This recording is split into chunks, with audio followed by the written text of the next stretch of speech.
کسی کا احسان کیوں اٹھائے، کسی کو حالات کیوں بتائے، تمہیں سے مانگیں گے تم بھی دو گے، یہ سب تمہارا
وعلیکم السلام.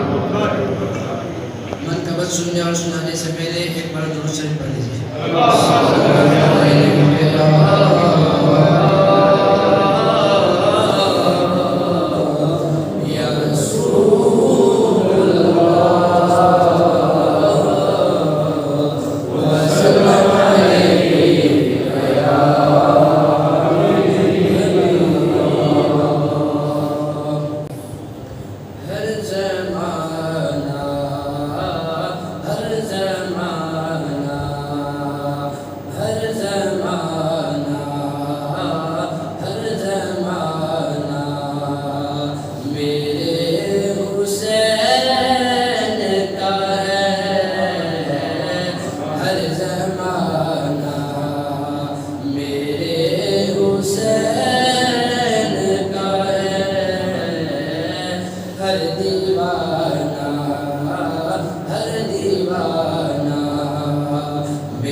اور جو زمین پر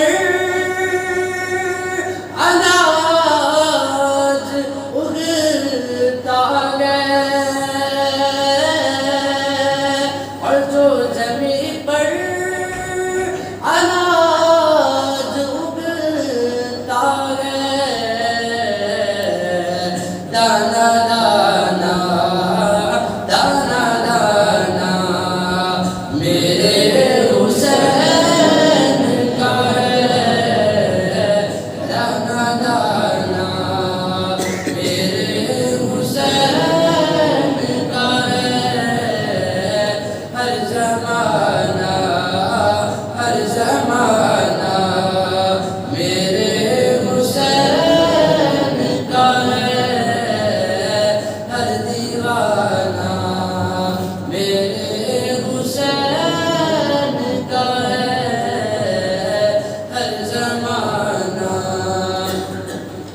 بولی زہرا اے عشق مجھ کو دو، بولی زہرا اے عشق مجھ کو دو، یہ خزانہ میرے حسین کا ہے، ہر زمانہ میرے حسین کا ہے، ہر دیوانہ میرے حسین کا ہے، ہر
بالله من الشيطان الرجيم بسم الله الرحمن الرحيم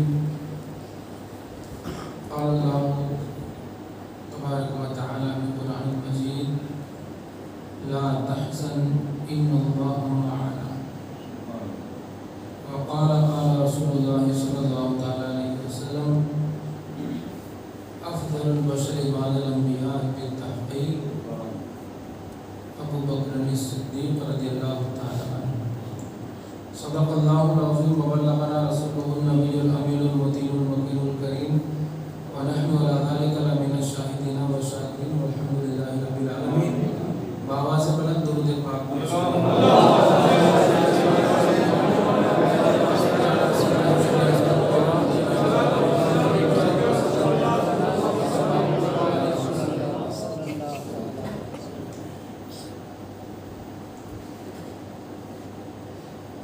نہیں بھولی ہے دنیا کو ادا صدیق اکبر کی، نہیں بھولی ہے دنیا کو ادا صدیق اکبر کی، نبی تعریف کرتے تھے صدا صدیق اکبر کی، نبی تعریف کرتے تھے صدا صدیق اکبر کی۔ گزشتہ کل میں نے کہا تھا کہ حضور صلی اللہ علیہ وسلم کی محبت میں بہت سارے صحابہ نے مکہ شریف چھوڑا، اپنے بچوں کی قربانیاں پیش کی، حضور کا ساتھ دیا، دین کا ساتھ دیا اور دین اسلام کو آگے بڑھانے کے لیے بہت کوششیں کی۔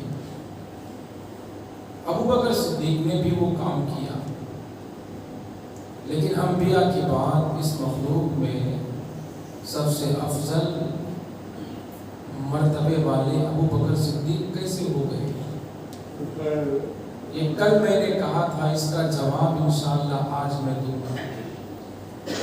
آپ تقریر کو دھیان سے سنیں، میری تقریر میں ہی کل کے سوال کا جواب ہے۔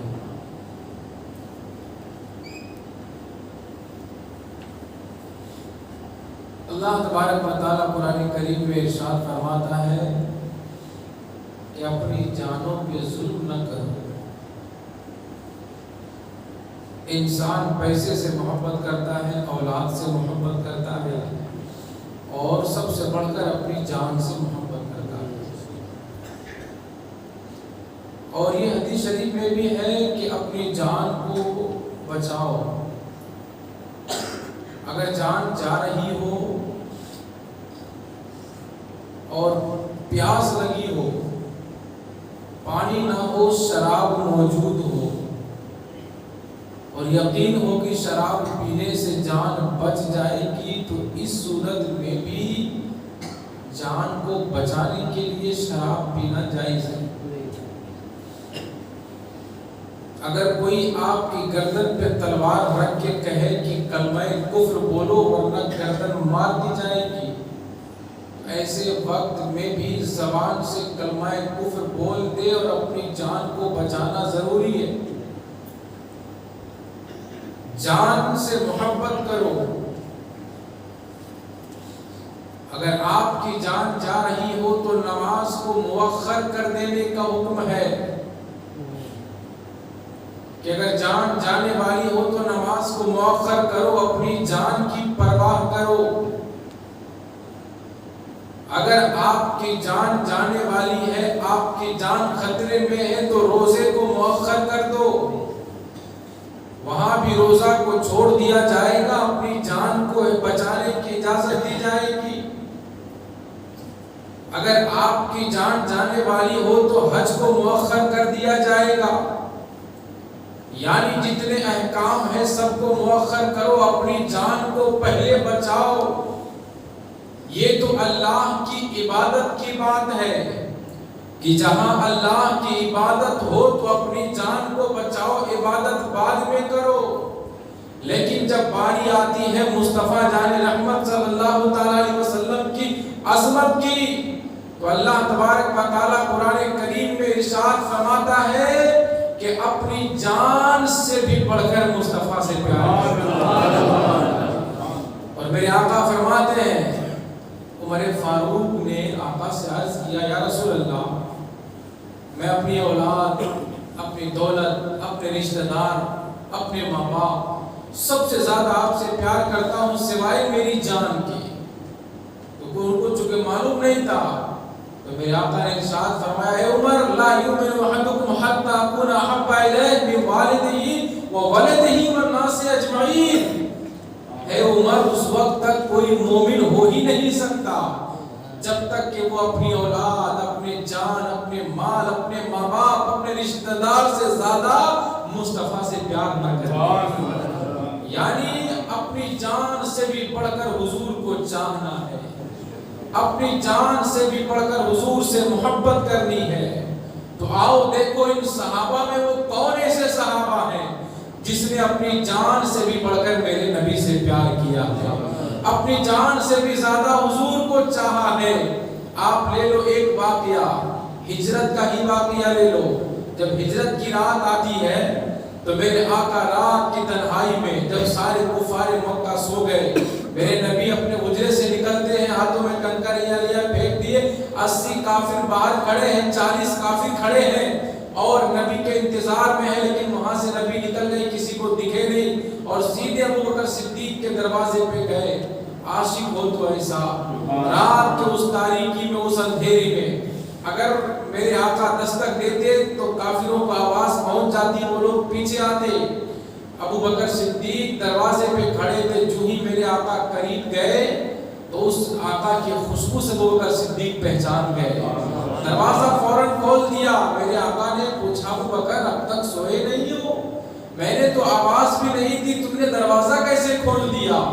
عاشق کا جواب سنو۔ ابوبکر صدیق عرض کرتے ہیں یا رسول اللہ، جب سے آپ نے کہا ہے کہ ابوبکر تم کو میرے ساتھ ہجرت کرنی ہے، اس وقت سے لے کر آج تک پوری رات میں سویا ہی نہیں ہوں، انتظار میں کھڑا رہتا ہوں کہ کہیں سو جاؤں اور آپ آئیں ہجرت کے لیے اور میری آنکھ نہ کھلے، آپ کو انتظار میں کھڑا رہنا پڑے، اس لیے آپ کھڑا نہ ہو میں پوری رات کھڑا رہوں گا۔ آپ جیسے ہی آئے میں نے دروازہ کھول دیا۔ یہ ہے عاشق، یہ ہے حضور سے محبت۔ جب حضور صلی اللہ تعالی علیہ وسلم چلے تو میرے آقا کی شان دیکھو، ایک جو عرب کی وہ ریتیلی زمین، ریت والی زمین، اس زمین پہ جب میرے آقا اپنے قدم کو رکھتے تو اس میں نشان نہیں پڑتے، لیکن جہاں پتھر والی زمین سخت ہوتی میرے آقا اگر وہاں قدم رکھتے تو اس پتھر میں آقا کے قدم کے نشان بن جاتے۔ یعنی پتھر کو بھی معلوم ہے کہ یہ نبی ہے، پتھر کو بھی پتا ہے کہ یہ اللہ کے نبی ہے۔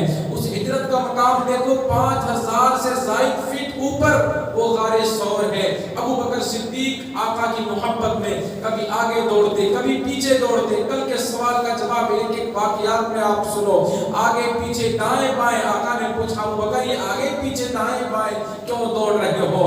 عرض کرتے ہیں یا رسول اللہ میں اپنے دل میں سوچتا ہوں کہ دشمن کہیں آگے سے نہ آ جائے اور آپ پہ آگے سے نہ حملہ کر لے، اس لیے میں دوڑ کے آگے چلا جاتا ہوں تاکہ آنے والا تیر ابوبکر کو لگے، آقا کو کوئی تکلیف نہ ہو۔ پھر دل میں خیال آتا ہے کہ یا رسول اللہ کہیں پیچھے سے دشمن نہ حملہ کر دے، دوڑ کے پیچھے چلا آتا ہوں تاکہ ان کا تیر مجھے آ کر لگے، آپ کو کوئی تکلیف نہ ہو۔ پھر ابوبکر کا دل کہتا ہے کہ کہیں دائیں سے نہ آ جائے، کہیں بائیں سے نہ دشمن آ جائے، اس لیے میں چاروں طرف آپ کا چکر لگاتا ہوں تاکہ آپ کو کوئی تکلیف نہ ہو۔ نبی کریم علیہ الصلوۃ والتسلیم چلتے چلتے جب تھک گئے، وہ 5000 سے زائد فٹ اوپر وہ پہاڑ ہے، ایک انسان 1 لیٹر پانی لے کر کے چڑھنے میں تھک جاتا ہے۔